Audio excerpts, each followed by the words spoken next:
Welcome back, everybody. Today, we're going to be taking a deep dive into pharmaceuticals. Oh, cool. Specifically, we're going to be looking at Vertex Pharmaceuticals and trying to figure out if it's a good investment opportunity or not. All right. We've got a bunch of different sources. Okay. We've got earnings reports, we've got analyst opinions, and a bunch more. Awesome. And we're going to be looking at all of it. Okay. So for those of you who aren't familiar, Yeah. Vertex focuses on developing therapies for cystic fibrosis. Okay. And they've got 4 major treatments already on the market. Right. Simdeco or Simkevi Mm-hmm. or Combi, Okay. Kalideco, and Trikafta. Gotcha. Okay. So what's really cool about Vertex is that they've really carved out this dominant position in the cystic fibrosis market. Oh, wow. Yeah, their treatments directly target the underlying cause of the disease. Interesting. Which is super different than a lot of their competitors who are mostly focused on just managing symptoms. Okay. So that makes sense why they're leading the pack in that particular market. Yeah. And that leads us to this concept of a wide economic moat, which we've seen pop up in a lot of our research. Yeah. What exactly does that mean for Vertex in this case? So imagine a castle Okay. with a giant moat around it. Yeah.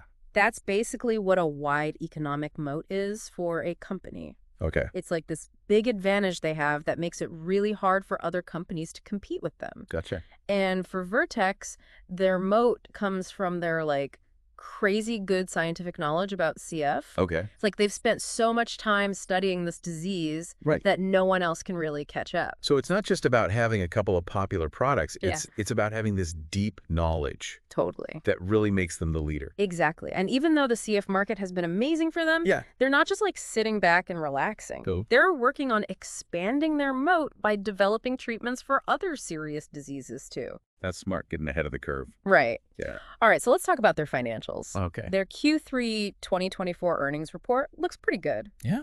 Yeah, they made $2.77 billion in revenue for the quarter, Whoa. which is a 12% increase compared to last year. That's impressive. And a lot of that growth comes from their existing CF treatments, but also from their new therapy, Casgevy. So I've heard a lot of buzz about Casgevy. Yeah. Can you tell us a bit more about why it's considered such a game changer for Vertex? Yeah, so Casgevy is actually pretty amazing. Okay. It's not only approved for certain types of CF, but it's also showing great potential for treating beta thalassemia and sickle cell disease. Wow. So it could become a multi-billion-dollar drug. Oh, wow. And that would help them rely less on just the CF market. Yeah, makes sense to diversify. Right. In fact, some analysts think Casgevy could reach $5 billion in sales by 2030 just from those extra uses. Oh, wow. That's a lot of money. I know, right? It seems like Vertex is thinking long term. Yeah. Speaking of the future, let's talk about their pipeline of potential treatments. Okay. They have tons of programs in phase 3 trials. Oh. They're working on all kinds of diseases. Wow. One of the most exciting ones is inaxaplin for 8-PO1-mediated kidney disease. They're also working on suzotrigine for diabetic peripheral neuropathy, Okay. and maybe even acute pain management, which could be released as early as 2025 if the FDA approves it. That's really soon. Yeah. Okay, so they've got povetacicept for IgA nephropathy Yes. and VX-880 for type 1 diabetes. Exactly. So they're not afraid to tackle the tough diseases. Nope. They're going for it. So out of all of these potential therapies, Mm-hmm. which ones are analysts most excited about in the short term? Suzotrigine is definitely one to watch. Okay. If it gets approved for acute pain, it could be another blockbuster for Vertex, bringing in billions. Oh, wow. Some analysts think it could make $4 billion a year just from that one use. Wow, that's a lot of potential. I know, right? But we do have to talk about the risks, right? Of course. There's no such thing as a guaranteed investment. Yeah, And the pharmaceutical industry can be super unpredictable. definitely. And our research did mention some concerns about potential hurdles for suzotrigine, particularly when it comes to prior authorization. Yeah, that's something to keep in mind. So for those who aren't familiar with that term, Yeah. can you explain what prior authorization is and why it's a potential problem? Sure. So basically, prior authorization is when your insurance company makes your doctor get approval before they can prescribe a certain medication. Okay. And this can sometimes make it harder for patients to get the treatments they need, especially if it's a newer, more expensive drug, Right. like we expect suzotrigine to be. So Is Vertex just crossing their fingers and hoping for the best, or are they actually doing something about this? Oh, they're definitely taking steps. Yeah. They're working on making sure suzetrine is available nationwide in retail pharmacies. Okay. And they're also creating financial assistance programs to help patients afford it, especially those who might have trouble with insurance. Okay, so they're being proactive. Yeah, they're trying to cover all their bases. That's good to hear. Yeah, but even with all that, there's still no guarantee that things will go perfectly smoothly. Right, because clinical trials can be unpredictable. Yeah, FDA approvals can be delayed, definitely. and there's just no way to know for sure how the market will react. Exactly. So suzetrigine might have huge potential, Hmm.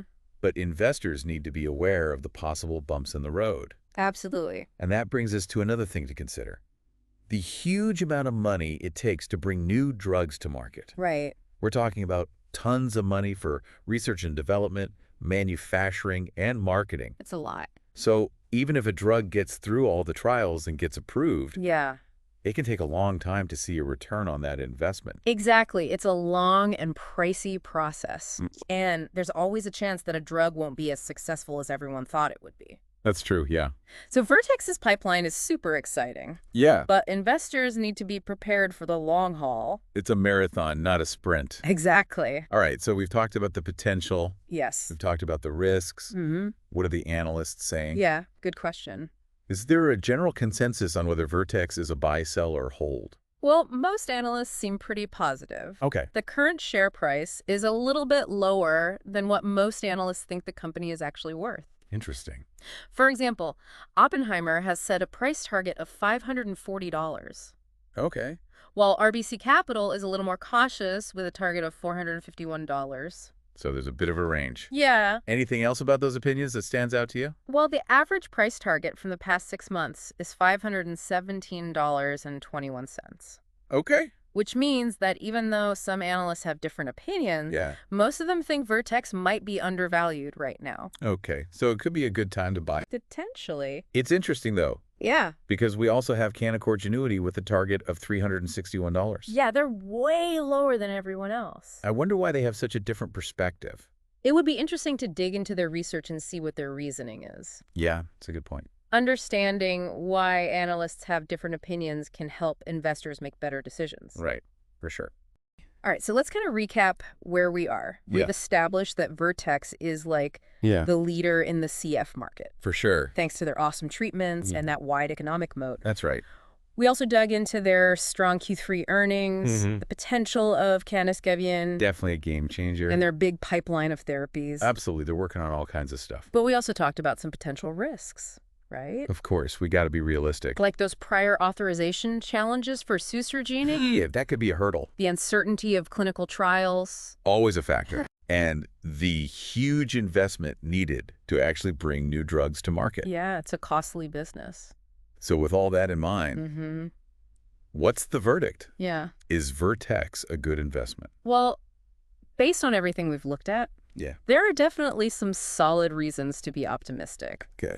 I mean, their financials are looking great. They're dominating the CF market. Yeah. They're branching out with new therapies like KCV, Right. and their pipeline is packed with potential. Sounds pretty promising. Yeah. But Yeah. let's not get ahead of ourselves. Right. Always good to be cautious. Exactly. What are some downsides that investors should be aware of? Well, first of all, Yeah. biotech is a volatile industry. That's true. Clinical trials can fail, Mm-hmm. approvals can get delayed or denied, Right. and new competitors can pop up out of nowhere.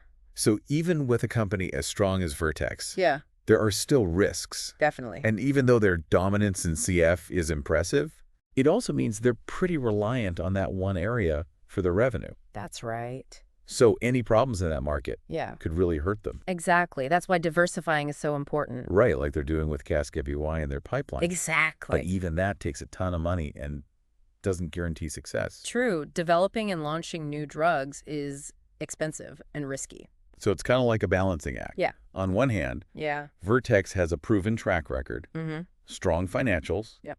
and a promising pipeline. Absolutely. But on the other hand, Yeah.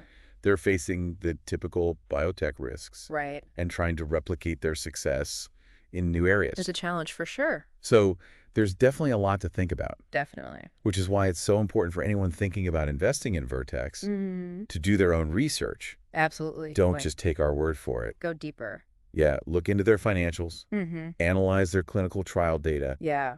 understand the diseases they're targeting. It's important to get the full picture. And remember, investing in individual stocks always has some risk. For sure. So diversify your portfolio Mm-hmm. and don't invest more than you can afford to lose. Wise words. If you're not sure how to navigate all this, Yeah. it might be a good idea to talk to a financial advisor. Definitely. They can give you personalized guidance. And speaking of guidance, Yeah. we're here to help you make informed decisions, Absolutely. not just about stocks, Right. but about all sorts of interesting stuff. Exactly. So the best way to stay connected and never miss a deep dive Yeah. is to subscribe to our channel That's right. and hit that notification bell. Don't forget the bell. We're all about making complex topics easy to understand, And fun. and we're always looking for new stuff to explore So your support helps us keep creating these deep dives. and brings you the knowledge you need. Yeah, knowledge is power. So in this episode, Hmm. we've really dug into Vertex Pharmaceuticals. We've covered a lot of ground. We've analyzed their strengths, Yeah. acknowledged their risks, Mm-hmm. and given you the info you need Yeah. to make your own decisions about this company. Hopefully you're feeling more informed now. So what are your final thoughts on Vertex? Yeah. What stood out to you the most? What questions do you still have? Share your insights in the comments. And let's keep this conversation going. For sure. Remember, knowledge is power, It really is. and staying informed is key to making smart decisions Absolutely. in every part of life. Couldn't agree more. Until next time.